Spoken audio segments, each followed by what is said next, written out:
I'm optimistic because the vast majority of the American people are reasonable, community minded, family minded, and people who you can have a discussion with.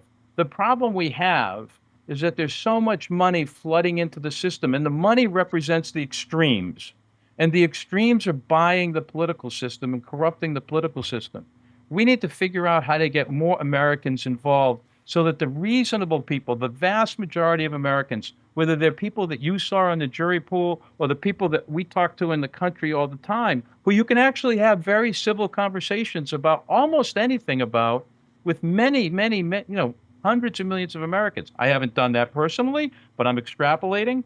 I do think that most Americans uh, agree on most reasonable things to do, striking a balance within a reasonable range. And our problem now is that we have a Supreme Court that's empowering billionaires and money, and we have a president that doesn't care about laws, norms, customs, or rules. And what we do need, and what we're trying to do at Better Markets, we just did this with the SEC campaign we did, is try and engage people. We went out and tried to engage retail investors.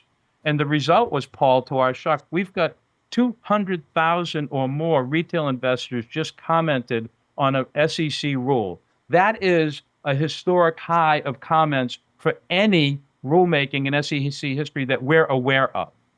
So there are people out there, and we need to figure out where they are, how to identify them, how to engage them, and get them engaged. And if we do, then I do believe that the core of the American dream, which lives in Main Street America, can get reflected in our political systems.